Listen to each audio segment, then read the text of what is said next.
Object oriented programming in C plus plus को हमने start किया हुआ था, जिसमें से आज हम देखने वाले हैं this pointer and object pointer in C plus plus को। और अगर आपको पॉइंटर से रिलेटेड कोई भी आइडिया नहीं है तो इससे रिलेटेड मैं ऑलरेडी 3 वीडियोस बना चुका हूँ, जिनके लिंक आपको डिस्क्रिप्शन के अंदर मिल जाएंगे, आप चेकआउट कर सकते हैं। और आज हम देखने वाले हैं कि दिस पॉइंटर क्या होता है। इसी के साथ साथ हम देखेंगे कि ऑब्जेक्ट पॉइंटर क्या होता है, और इन दोनों को समझने के लिए हम एग्जाम्पल प्रोग्राम भी देखने वाले हैं। और अगर आपने अभी तक मेरी C plus plus programming series से रिलेटेड प्रीवियस वीडियोस को नहीं देखा तो प्लेलिस्ट का लिंक आपको डिस्क्रिप्शन के अंदर मिल जाएगा, आप चेकआउट कर सकते हैं। अस्सलाम वालेकुम friends, welcome to technical Amar. So first of all हम देख लेते हैं कि ऑब्जेक्ट पॉइंटर क्या होता है। जैसा कि हम जानते हैं कि पॉइंटर जिस टाइप का होता है उसी टाइप के वेरिएबल का एड्रेस वो कंटेन करता है। फॉर एग्जांपल, अगर पॉइंटर इंट टाइप का है तो वो इंट टाइप के वेरिएबल का ही एड्रेस कंटेन करेगा, और अगर पॉइंटर फ्लोट टाइप का है तो वो फ्लोट टाइप के वेरिएबल का ही एड्रेस कंटेन करेगा। इसी तरह अगर पॉइंटर जो है वो एड्रेस कंटेन करता है किसी ऑब्जेक्ट का तो उसे हम कहते हैं ऑब्जेक्ट पॉइंटर। मतलब हमने एक क्लास बनाई, उसका ऑब्जेक्ट बनाया, और उस ऑब्जेक्ट का अगर एड्रेस कंटेन करेगा कोई भी पॉइंटर तो जाहिर सी बात है वो भी उसी टाइप का ही होगा। तो ऑब्जेक्ट का अगर वो एड्रेस कंटेन करेगा तो उसे हम कहेंगे ऑब्जेक्ट पॉइंटर। सो आप क्या करें, वीडियो को फटाफट से लाइक करें और हम चलते हैं डेव सी प्लस प्लस पे और इसे देखते हैं practically. So first of all object pointer को समझने के लिए मैं क्या करता हूँ कि यहाँ पे एक एग्जांपल प्रोग्राम बनाता हूँ। जैसा कि हम पर्सन क्लास स्टार्टिंग से ही बनाते आ रहे हैं, जब से हमने इनहेरिटेंस वाला टॉपिक स्टार्ट किया था। तो मैं क्या करता हूँ, यहाँ पे पर्सन क्लास बनाता हूँ और यहाँ पे कुछ प्रोटेक्टेड मेंबर्स हम बना लेते हैं। मैं क्या करता हूँ, यहाँ पे एक मेंबर बनाता हूँ नेम और एज, और थर्ड भी हम बना ही लेते हैं एड्रेस। तो मैंने क्या किया, यहाँ पे 3 प्रॉपर्टीज बनाई, या फिर आप कह सकते हैं 3 मेंबर वेरिएबल्स बनाए। और उसके बाद मैं क्या करता हूँ, यहाँ पे कुछ फंक्शंस भी बना लेता हूँ। तो यहाँ पे हम क्या करते हैं, सेट पर्सन डेटा, और जब हम इस फंक्शन को कॉल करेंगे तो उसमें नेम एज और एड्रेस पास करेंगे। तो उन्हें रिसीव करने के लिए भी मैं क्या करता हूँ, यहाँ पे नेम और सॉरी यहाँ पे मैं एन रख देता हूँ, और यहाँ पे एज के लिए मैं एज ही रख देता हूँ, और एड्रेस के लिए मैं एडी रख देता हूँ। और जो भी वैल्यूज़ आएंगी उन्हें हम नेम के अंदर रखा देंगे नेम, और एज के अंदर एजी, और एड्रेस के अंदर हम रखा देंगे एडी। ठीक है। तो ये जो नेम, एज और एड्रेस हैं ये हमारे पास प्रॉपर्टीज़ हैं, या फिर हम कह सकते हैं मेंबर वेरिएबल्स हैं। ठीक है। और ये क्या हैं, लोकल वेरिएबल्स हैं। जो वैल्यूज़ यहाँ से पास की जाएंगी उन्हें रिसीव करने के लिए हमने क्या किया, यहाँ पे फंक्शन के लोकल वेरिएबल बनाए। उसके बाद मैं क्या करता हूँ, यहाँ पे डिस्प्ले भी करा देता हूँ पर्सन का डेटा। और हम क्या करते हैं, यहाँ पे नेम डिस्प्ले करा देते हैं।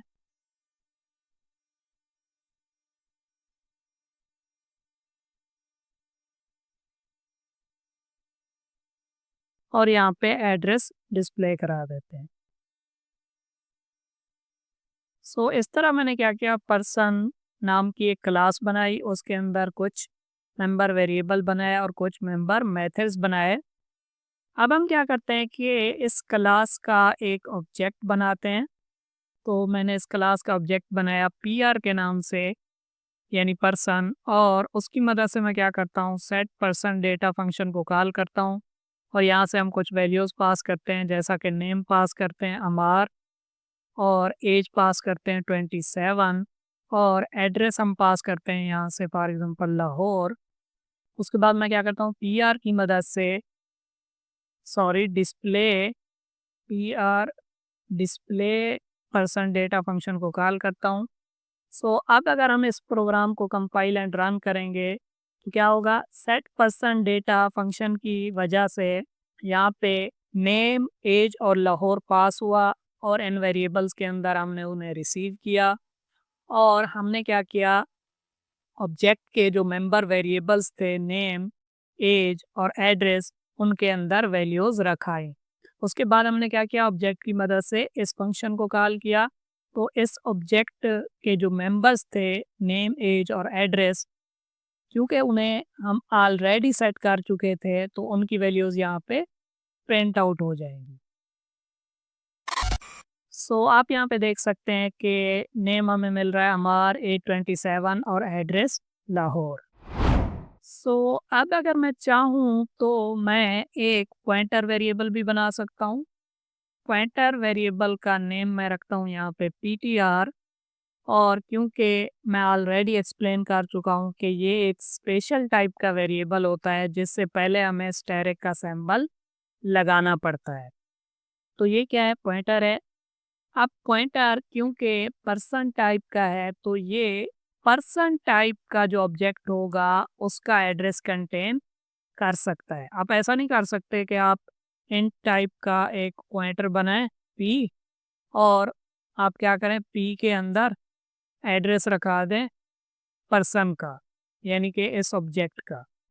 तो यहाँ पे एरर मिलेगा हमें, क्योंकि यहाँ पे ये जो पॉइंटर है ये इंट टाइप का है तो ये एड्रेस भी इंट टाइप का ही कंटेन करेगा। सो क्योंकि हम ऑब्जेक्ट का एड्रेस रखाना चाहते हैं, यानी कि पर्सन क्लास का जो ऑब्जेक्ट है उसका एड्रेस रखाना चाहते हैं, तो पॉइंटर भी हमें उसी टाइप का बनाना पड़ेगा। तो हम क्या करते हैं, पीटीआर के अंदर एड्रेस रखा देते हैं पीआर का। अब क्योंकि पीआर ऑब्जेक्ट का एड्रेस आ चुका है पॉइंटर के अंदर, हम चाहें तो जैसे हम ऑब्जेक्ट की मदद से पीआर की मदद से सेट पर्सन डेटा और डिस्प्ले पर्सन डेटा फंक्शन को कॉल कर रहे थे, हम पॉइंटर की मदद से भी इन फंक्शंस को कॉल कर सकते हैं। क्यों? क्योंकि इस ऑब्जेक्ट का एड्रेस हम पॉइंटर के अंदर रखा चुके हैं। बट सिंपल यहाँ पे एक दो चीज़ें चेंज हैं, जैसा कि अगर मैं चाहूँ तो पीटीआर की मदद से भी इन फंक्शंस को कॉल करा सकता हूँ, क्योंकि इस ऑब्जेक्ट का एड्रेस पीटीआर के अंदर है। तो इसका सिंपल मतलब होगा कि हम इस ऑब्जेक्ट की मदद से इन फंक्शंस को कॉल कर रहे हैं। ठीक है, तो अब क्योंकि ऑब्जेक्ट की मदद से हम कॉल करते थे फंक्शन को तो यहाँ पे लगाते थे डॉट, बट जब हम पॉइंटर की मदद से मेंबर फंक्शंस को या मेंबर वेरिएबल्स को एक्सेस करेंगे तो यहाँ पे हम डॉट की बजाय क्या करेंगे, एरो ऑपरेटर का यूज़ करेंगे। एरो ऑपरेटर हम यहाँ पे लगाएंगे हैफन और उसके बाद यहाँ पे ग्रेटर देन सिंबल, तो ये बन जाएगा एरो। तो जब भी हमने पॉइंटर की मदद से किसी मेंबर वेरिएबल को या मेंबर फंक्शन को एक्सेस करना होगा तो हम क्या करेंगे, यहाँ पे डॉट की बजाय एरो ऑपरेटर का यूज़ करेंगे। और यहाँ पे भी मैं क्या कर सकता हूँ, डॉट की बजाय एरो ऑपरेटर का यूज़ कर सकता हूँ। तो इस पॉइंटर को हम क्या कहते हैं, ऑब्जेक्ट पॉइंटर। क्यों? क्योंकि इसने एक ऑब्जेक्ट का एड्रेस कंटेन किया हुआ है और इसी पॉइंटर की मदद से हम क्या कर सकते हैं, मेंबर वेरिएबल्स और मेंबर फंक्शंस को एक्सेस कर सकते हैं। और मेनली क्योंकि ये पॉइंटर इस ऑब्जेक्ट को पॉइंट कर रहा है तो इसलिए ये जितनी भी चीज़ें हो रही होंगी वो इस ऑब्जेक्ट की मानी जाएंगी। ठीक है, आई होप कि आप समझ पा रहे होंगे। अब अगर मैं इस प्रोग्राम को कंपाइल एंड रन करूंगा तो ये सक्सेसफुली रन हो जाएगा, जैसा कि हम इस ऑब्जेक्ट के साथ इन फंक्शंस को कॉल कर रहे थे तो प्रोग्राम सक्सेसफुली रन हो रहा था। सो आप यहाँ पे देख सकते हैं कि सेम वही रिजल्ट हमें देखने को मिल रहा है, बट उस वक्त हम क्या कर रहे थे, एक ऑब्जेक्ट की मदद से मेंबर्स को एक्सेस कर रहे थे और अब हम क्या कर रहे हैं, एक पॉइंटर की मदद से मेंबर्स को एक्सेस कर रहे हैं। और हमने क्या किया है कि एक ऑब्जेक्ट का एड्रेस उस पॉइंटर के अंदर रखाया है और फिर उस पॉइंटर की मदद से हम आगे क्या कर रहे हैं, मेंबर्स को एक्सेस कर रहे हैं। उस पॉइंटर की मदद से हम मेंबर्स को एक्सेस क्यों कर पा रहे हैं, क्योंकि वो जो पॉइंटर है वो पी आर ऑब्जेक्ट को पॉइंट कर रहा है, इसलिए हम क्या कर पा रहे हैं, उसकी मदद से चीज़ें एक्सेस कर पा रहे हैं। जैसा कि नॉर्मल प्रोग्राम में लास्ट वीडियो में हमने देखा था कि अगर हम चाहें तो पॉइंटर की मदद से उस वैल्यू को भी एक्सेस कर सकते हैं जिसका एड्रेस हमने पॉइंटर के अंदर रखाया था।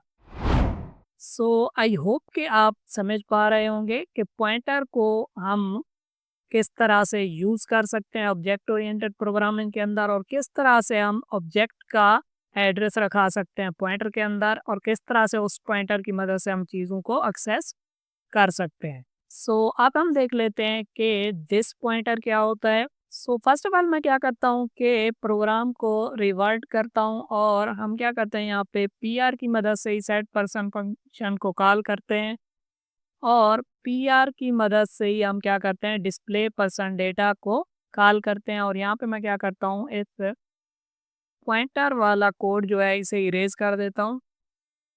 सो हमारे पास यहाँ पे एक सिंपल ऑब्जेक्ट है, और उसकी मदद से हम क्या कर रहे हैं, मेंबर फंक्शंस को एक्सेस कर रहे हैं। सो हम देखने लगे हैं कि दिस पॉइंटर क्या होता है। दिस पॉइंटर एक लोकल ऑब्जेक्ट पॉइंटर होता है। जैसा कि आप जानते हैं कि ऑब्जेक्ट पॉइंटर को हम ऑलरेडी डिस्कस कर चुके हैं। तो दिस पॉइंटर क्या होता है, एक लोकल ऑब्जेक्ट पॉइंटर होता है, और उसका यूज मैं आपको यहाँ पे दिखाता हूँ कि आप यहाँ पे देखें कि हमने क्या किया, यहाँ पे पर्सन का डेटा सेट करने के लिए यहाँ पे कुछ वैल्यूज़ को पास किया, और यहाँ पे हमने क्या किया, उन वैल्यूज़ को रिसीव किया, और यहाँ पे जो हमारे मेंबर वेरिएबल्स थे जिन्हें इंस्टांस मेंबर वेरिएबल्स भी कहते हैं, इंस्टांस मतलब ऑब्जेक्ट जो हम यहाँ पे बनाते हैं उसे इंस्टांस भी कहते हैं, उसी के ये मेंबर वेरिएबल्स होते हैं। तो ये मेंबर वेरिएबल्स हैं, और ये लोकल वेरिएबल्स हैं, और इनमें वैल्यू आएगी और हम रखाएंगे मेंबर वेरिएबल्स के अंदर। थोड़ी देर के लिए आप कंसीडर करें कि मैंने यहाँ पे जो नेम रखा वो एन रखा वेरिएबल का। अब जब मैंने वेरिएबल का नेम एन रखा, तो यहाँ पे अगर मैं चाहूँ तो वेरिएबल का नेम मैं नेम भी रख सकता हूँ, और यहाँ पे एजी की बजाय उसका नेम मैं एज भी रख सकता हूँ, और यहाँ पे एडी की बजाय मैं उसका नेम एड्रेस भी रख सकता हूँ। तो इधर भी हमें क्या करना पड़ेगा, लिखना पड़ेगा नेम, और यहाँ पे भी हमें लिखना पड़ेगा एज, और यहाँ पे एड्रेस। और क्योंकि हम स्ट्रिंग को बार बार यूज़ कर रहे हैं तो कोई कन्फ्यूजन ना रहे, मैं यहाँ पे क्या करता हूँ कि एक हेडर फाइल भी इंक्लूड करा लेता हूँ। हालांकि हम स्ट्रिंग के फंक्शंस को यूज़ नहीं कर रहे, मेनली जब हम स्ट्रिंग के फंक्शंस को यूज़ करते हैं तो हमें इस हेडर फाइल की ज़रूरत पड़ती है। सो अब मैंने क्या किया कि जो मेंबर वेरिएबल्स थे उनका नेम, और जो यहाँ पे लोकल वेरिएबल्स हैं उनका नेम सेम रख दिया है। अब हम तो ये चाहते हैं कि ये जो वेरिएबल्स हैं लेफ्ट साइड पे जिनमें हम वैल्यू असाइन कर रहे हैं ये मेंबर वेरिएबल्स हों, और ये जो है लोकल वेरिएबल्स हों। बट कंपाइलर क्या करेगा, यहाँ पे एक चीज़ आप जहन में रखें, फंक्शन वाले टॉपिक में मैं काफ़ी डिटेल में समझा चुका हूँ कि अगर वेरिएबल्स का नेम सेम हो जाता है तो कंपाइलर क्या करता है, कंपाइलर जो लोकल वेरिएबल्स हैं उन्हें ज़्यादा प्रेफरेंस देता है। ठीक है, अगर नेम सेम होगा, कुछ वेरिएबल्स हैं वो ग्लोबल वेरिएबल्स हैं, और कुछ वेरिएबल्स हैं वो लोकल वेरिएबल्स हैं, बट अगर उनमें से किसी का नेम सेम हो जाता है तो कंपाइलर क्या करता है, लोकल वेरिएबल्स को प्रेफरेंस देता है। अब हम यहाँ पे समझ रहे हैं कि ये नेम, ये मेंबर वेरिएबल्स के नेम होंगे जो लेफ्ट साइड पे हैं, और जो राइट साइड पे हैं वो लोकल वेरिएबल्स के नेम होंगे। बट कंपाइलर क्या करेगा, यहाँ पे इसे भी लोकल वेरिएबल समझेगा और इसे भी लोकल वेरिएबल समझेगा। क्यों इसे भी लोकल समझेगा, इसे भी लोकल समझेगा? क्योंकि नेम सेम है तो कंपाइलर प्रेफरेंस देगा लोकल वेरिएबल को। तो यहाँ पे मसला होगा क्योंकि नेम यहाँ पे डुप्लीकेट हो रहा है। तो अगर हम चाहें तो हम यहाँ पे क्या कर सकते हैं, डिफरेंशिएट कर सकते हैं मेंबर वेरिएबल्स को दिस पॉइंटर की मदद से। दिस पॉइंटर एक लोकल ऑब्जेक्ट पॉइंटर होता है जो कि हमें क्लास के जो मेंबर फंक्शंस हैं उनके अंदर बाय डिफ़ॉल्ट मिलता है, जो कि पॉइंट करता है कॉलर ऑब्जेक्ट को। अब अगर मैं यहाँ पे लिखूँगा दिस और यहाँ पे एरो ऑपरेटर लगाऊँगा, तो यहाँ पे मैं क्या कर सकता हूँ, नेम को एक्सेस कर सकता हूँ दिस पॉइंटर की मदद से। क्योंकि ये दिस पॉइंटर जो है वो पॉइंट करेगा किसे, कॉलर ऑब्जेक्ट को। कॉलर ऑब्जेक्ट क्या है, पी आर। अब पी आर का एड्रेस इस दिस पॉइंटर के अंदर आ जाएगा। तो दिस पॉइंटर की मदद से मैं मेंबर वेरिएबल को एक्सेस कर सकता हूँ। इसी तरह यहाँ पे मैं चाहूँ तो दिस पॉइंटर की मदद से एज को एक्सेस कर सकता हूँ, और यहाँ पे दिस पॉइंटर की मदद से मैं एड्रेस को एक्सेस कर सकता हूँ। सो दिस क्या है, दिस एक लोकल ऑब्जेक्ट पॉइंटर है जो कि कंटेन करता है एड्रेस किसका, कॉलर ऑब्जेक्ट का, या फिर हम कह सकते हैं कि जो कि पॉइंट करता है कॉलर ऑब्जेक्ट को। तो कॉलर ऑब्जेक्ट को ये दिस पॉइंटर पॉइंट करेगा, तो उसी ऑब्जेक्ट का ये नेम माना जाएगा, और उसी ऑब्जेक्ट की एज और उसी ऑब्जेक्ट का यहाँ पे एड्रेस माना जाएगा। तो अब क्या होगा, इस तरह से हम क्या कर सकते हैं, दिस पॉइंटर की मदद से ये जो नेम कन्फ्लिक्ट था उसे रिजॉल्व कर सकते हैं। अब यहाँ पे नेम, एज और एड्रेस उस ऑब्जेक्ट का माना जाएगा जिसने इस फंक्शन को कॉल किया था, और ये जो नेम, एज और एड्रेस है ये लोकल वेरिएबल्स माने जाएंगे। तो इस तरह हमने जो डुप्लीकेट हो रहा था नेम उसे सॉल्व कर लिया दिस पॉइंटर की मदद से। आई होप कि आपको दिस पॉइंटर और ऑब्जेक्ट पॉइंटर की समझ आई होगी। पॉलीमॉर्फिज्म से रिलेटेड जो वीडियोस आने वाली हैं उनमें हम मज़ीद पॉइंटर से रिलेटेड कुछ चीज़ें देखने वाले हैं। क्योंकि ऑब्जेक्ट ओरिएंटेड प्रोग्रामिंग से रिलेटेड और भी वीडियोस आने वाली हैं, आप क्या करें, मेरी C plus plus tutorial for beginners वाली प्लेलिस्ट को यहाँ से एक्सेस करें। इस प्लेलिस्ट के अंदर आपको तमाम वीडियो सीक्वेंस में देखने को मिलेंगी। और अगर आप जस्ट ऑब्जेक्ट ओरिएंटेड प्रोग्रामिंग से रिलेटेड वीडियोस को देखना चाहते हैं, तो आप मेरी ऑब्जेक्ट ओरिएंटेड प्रोग्रामिंग वाली प्लेलिस्ट को भी यहाँ से एक्सेस कर सकते हैं। और अगर आप सी प्लस प्लस से रिलेटेड एग्जाम्पल प्रोग्राम्स को देखना चाहते हैं, तो आप मेरी C plus plus example program वाली प्लेलिस्ट को भी यहाँ से एक्सेस कर सकते हैं। इस प्लेलिस्ट के अंदर मैंने तमाम टॉपिक से रिलेटेड एग्जाम्पल प्रोग्राम्स को कवर किया हुआ है। कैसी लगी आपको वीडियो? अगर वीडियो अच्छी लगी हो तो वीडियो को लाइक करें और चैनल को सब्सक्राइब करें। Thank you.